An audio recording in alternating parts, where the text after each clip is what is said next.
partie de notre formation sur l'élaboration des questionnaires avec la plateforme Cotlobox. Et pour ce qui est de la sixième partie, nous avions fini l'élaboration de notre questionnaire. Nous allons continuer maintenant sur la septième partie pour voir comment visualiser notre questionnaire si nous n'avons pas commis des erreurs. Et pour cela, nous allons commencer.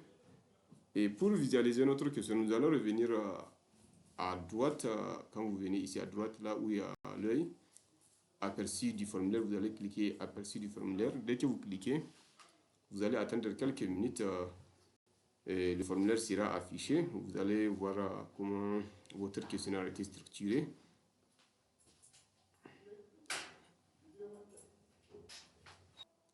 Voilà, comme vous le voyez, vous allez voir voilà notre questionnaire qui est là, formation sur l'élaboration du questionnaire avec votre box. Vous voyez comment notre questionnaire a été structuré, vous voyez. Si vous n'êtes pas sûr, on peut le dire confortable avec cette structuration, mais vous pouvez ajouter des modifications, vous voyez. Voilà. Maintenant, on a vu comment, si on peut le dire, notre questionnaire a été structuré. Maintenant, on va voir comment grouper les questionnaires. On va cliquer ici pour étendre et réduire. Maintenant, si vous voulez étendre les séances précédentes, je vous ai montré ici, vous pouvez réduire ici. Mais maintenant, si vous voulez réduire aussi, vous pouvez revenir ici, réduire ou bien étendre. Cliquez ici, vous voyez, vous avez étendu votre questionnaire. Vous pouvez réduire aussi. Et si vous voulez grouper, maintenant, on va procéder au groupage des questions en fonction, si on peut le dire, des différentes informations qui seront collectées. Pour ce faire, on va grouper nos questions en fonction, si on peut le dire, des informations socio-démographiques et aussi des informations sur le commerçant. Voilà, on va cliquer, vous voyez. La première chose, vous maintenez le contrôle, vous cliquez sur le questionnaire. Dès que vous cliquez, vous voyez, cet onglet-là créer un groupe avec les questions sélectionnées et apparu bleu. Voilà, maintenant, vous allez continuer à sélectionner. Vous maintenez le contrôle. Voilà. On va continuer à sélectionner. On va essayer de... C'est juste un exemple pour que vous puissiez avoir une idée comment on fait le groupage. Voilà. On peut s'arrêter à partir d'ici. Et on clique ici, vous voyez. Et on réduit, vous voyez, on a groupé ces questions. Maintenant, on peut mettre, par exemple, information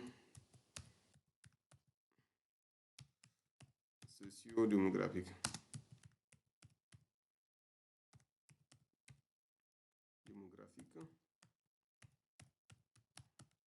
Voilà, on a fini avec cette partie. Maintenant, on revient, on fait encore un autre. On maintient le contrôle toujours, on clique sur la question. Voilà, on va les grouper. C'est juste une manière de voir comment on fait le groupage des questions. Voilà. On continue.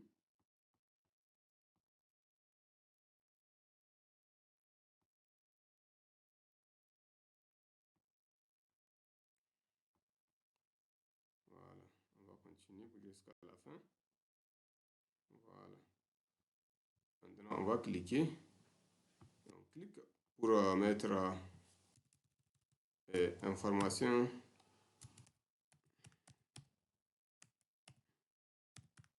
sur l'activité commerciale. Sur l'activité commerciale, du moins.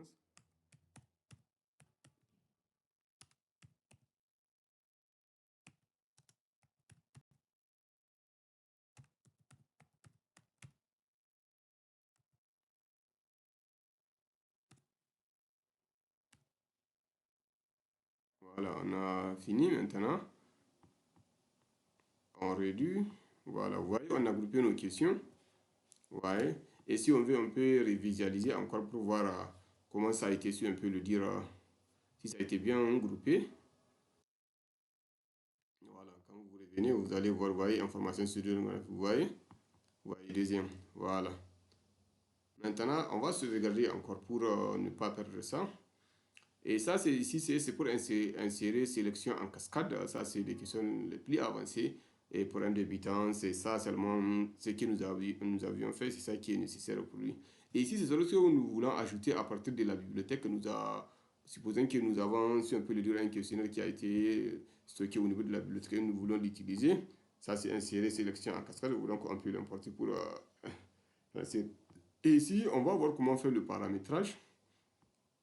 Voilà, quand vous revenez ici au niveau des paramétrages, vous voyez, ici, comme je l'ai expliqué dans la formation théorique, ici, c'est par défaut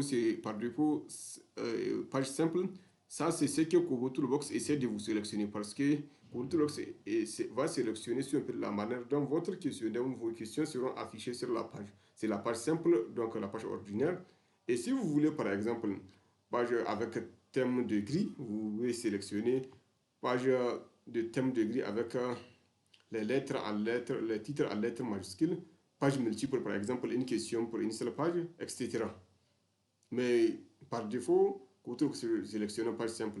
Ici, c'est Kobotoolbox sélectionne automatiquement temps de vie de l'enquête et temps de la fin de l'enquête. Lorsque l'enquêteur est sur le terrain et qu'il commence à la collecte de données, automatiquement Kobotoolbox va enregistrer du moins le temps qu'il a commencé et le temps qu'il a fini l'enquête. Et aussi, si vous voulez, vous pouvez cocher aussi le jour et aussi le nom d'utilisateur. Vous pouvez aussi mettre le téléphone, ID, le numéro d'identification.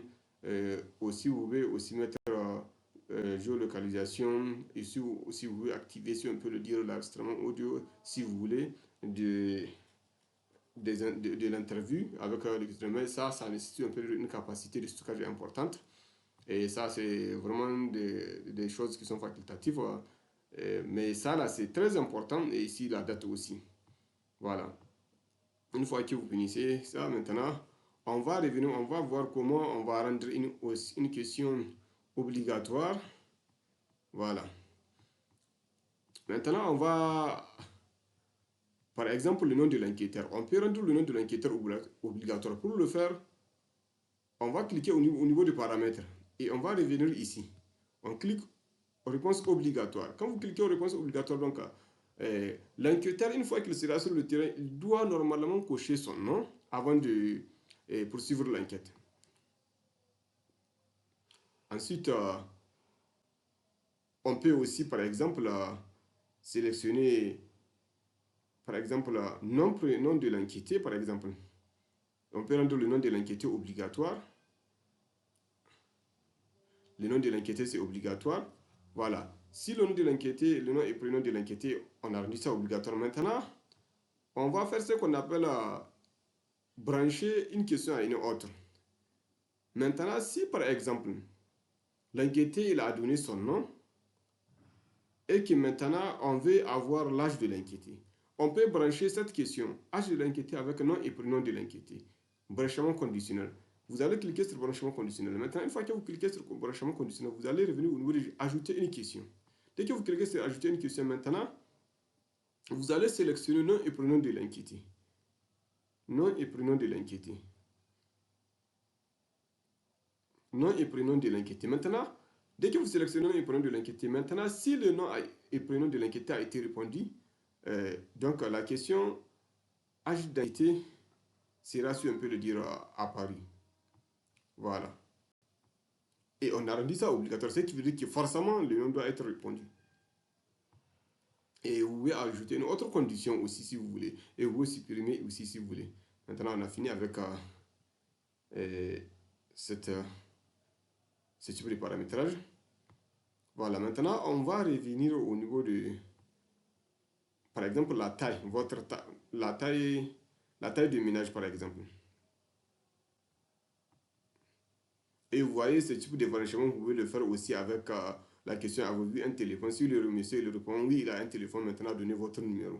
C'est très facile de le faire comme je l'ai fait. Maintenant, on va revenir au niveau des questions, votre ancienneté. Maintenant, on va faire critères de validation. Pour ce qui est des critères de validation, maintenant, cette question-là, nous voulons que cette question-là, votre ancienneté dans le commerce, soit si on peut le dire répondu, soit si on peut le dire valide si par exemple l'enquêté il a 5 ans. Si on donne 5 ans comme année d'ancienneté, nombre d'années d'ancienneté dans le commerce, maintenant si au cours de l'enquête, le répondant il dit il a 4 ans, maintenant dès que vous sélectionnez, vous ne pouvez pas passer. Ce message là va s'afficher.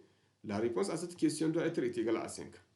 Et s'il donne 6, donc vous aurez ce message d'erreur là.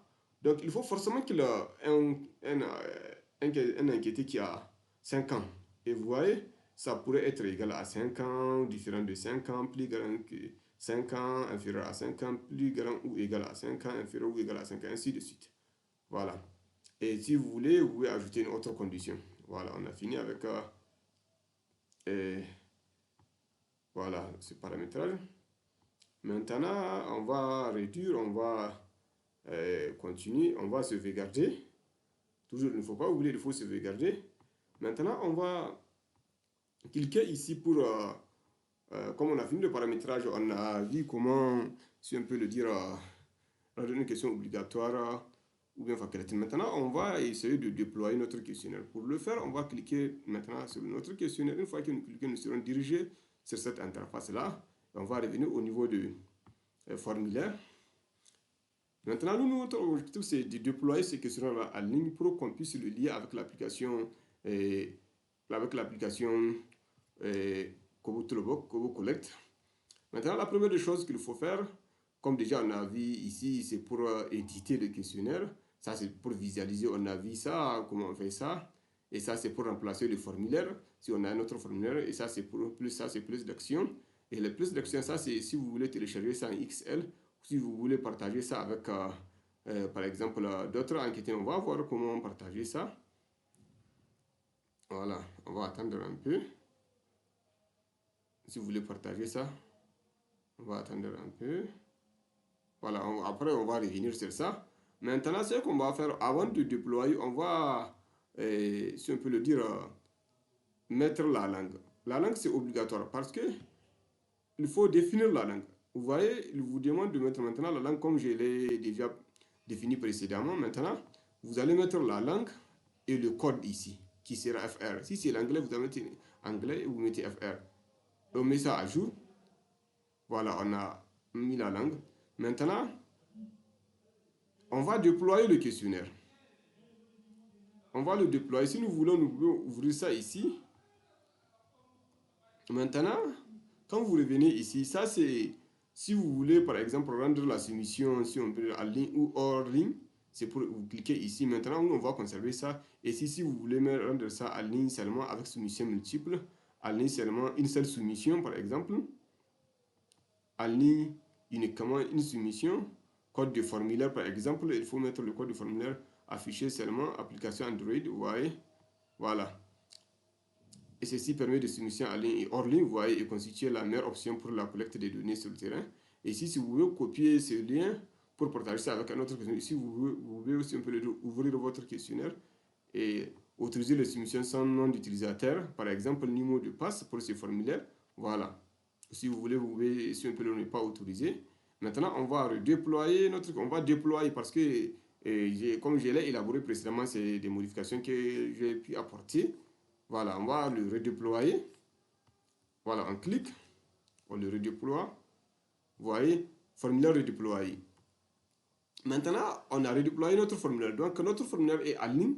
Maintenant, ce qu'il y a lieu de faire, c'est de retourner sur Kobo Collect, télécharger l'application Kobo Collect sur Android afin de pouvoir procéder, si on peut le dire, de lier, si on peut le dire, notre serveur avec l'application Kobo Toolbox. Merci pour votre aimable attention. On est à la fin de cette formation sur l'élaboration du questionnaire avec la plateforme Kobo Toolbox. Et n'oubliez pas de partager cette vidéo avec vos amis et aimez aussi notre vidéo et abonnez aussi. Merci.